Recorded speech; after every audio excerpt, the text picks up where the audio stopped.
1990s, I myself wrote a book on U.S. China relations from the point of view of mutual understandings.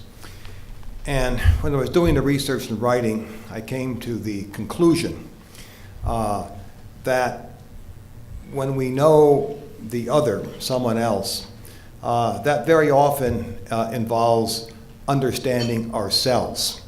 And our images of what the other is are often projections of issues we have and conflicts we have about how to understand ourselves.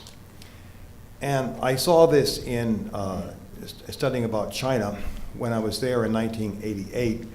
I was at the Institute of American Studies at Chinese Academy of Social Sciences. And in December, it was the 10th anniversary of the normalization of U.S. China relations. And there was a big conference about America there. And a fascinating thing about the conference, all the experts on America were talking about America, but really they were passionately talking about themselves. And they were very concerned about what they saw as the failure of the Chinese reforms, the way in which reforms had imposed cost on workers and farmers, and indeed people like themselves, intellectuals, while leaving the benefits to a narrow elite of well-connected officials. So they're angry at the corruption, angry at the dislocation, angry at the half-hearted implementation of these reforms. And of course, this kind of anger and so forth eventually culminated in the demonstration in Tiananmen Square later on in 1989. And so they were talking about America, but they really were almost obsessed about these issues they saw themselves. And I saw this as a general kind of principle that affected the way Americans also thought about China. And I thought that for instance, in the 1960s, the middle class, middle-aged, moderate, liberal Americans, scholars and others who were pushing for a new chapter in U.S. China relations and to get away from demonizing China and so forth and so on, were concerned less about the details of Chinese life, of which they knew relatively little, but concerned about problems in America. They believed, on the one hand, in the American dream, in the American model of modernization, and they saw China as a modernizer, albeit a troubled one. But they saw the demonization of China as leading to distortions in America's own modernization model, because it was leading to the development of a powerful national security state, military-industrial complex, and tragic interventions militarily overseas in Vietnam and so forth. And so their talk about China, the image about China, their willingness and desire to paint China in a more positive light had to do with working out various problems that they saw in their own American society. And then later in the 60s, the new left alienated from American society and angry at the failure of its promises, angry at the structural poverty, the racism, and the imperialism abroad, saw in China a revolutionary redeemer and saw in Mao Zedong a hope for the world's future. And they carried around Mao's little red book and so forth and so on and sang revolutionary songs without really knowing an awful lot about China.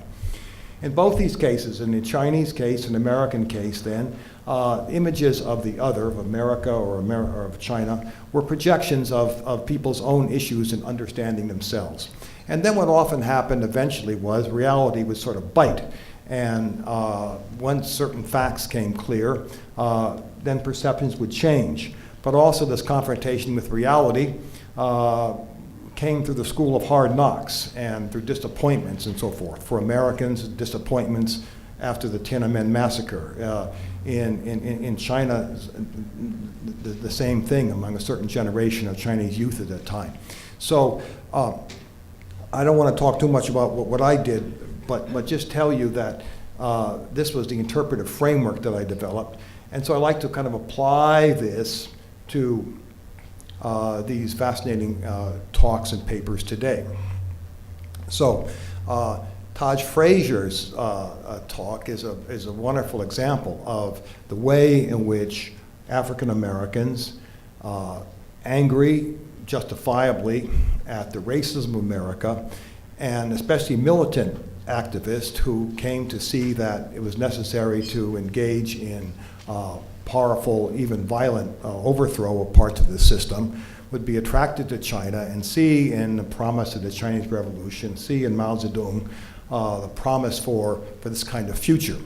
And so people like the Williamses that he wrote about in a previous article and he mentioned here were perfect examples of that kind of strand in the American New Left that saw China as this revolutionary redeemer. They went to China, they lived there during the Cultural Revolution, they produced all sorts of propaganda, actually, praising Mao Zedong, praising the Cultural Revolution, praising the global struggle of oppressed people around the world, including blacks, to overthrow the white-dominated imperialist global capitalist system. And they did so without knowing an awful lot or wanting to know even a lot about Chinese society. They lived in their compounds in China. They didn't see at the time all the atrocities of the Chinese Revolution. And when they did see them, for instance, when the Williamses saw the teachers who taught their own children in the school there kicked out of their jobs and sent down to the countryside and so forth, they were disappointed but didn't want to talk about those things publicly because it would just disrupt the narrative of the glorious benefits of the Cultural Revolution. So this was an example of projecting American problems and American issues onto China and creating an image in that likeness. Now, Simon Chen's paper, I think, illustrates this, in my view, although in a more indirect way. So basically what he shows is, through his surveys, that in 2008 there was a great enthusiasm for Obama during the time of the 2008 election, great positive feeling toward him among educated Chinese youth, university students especially.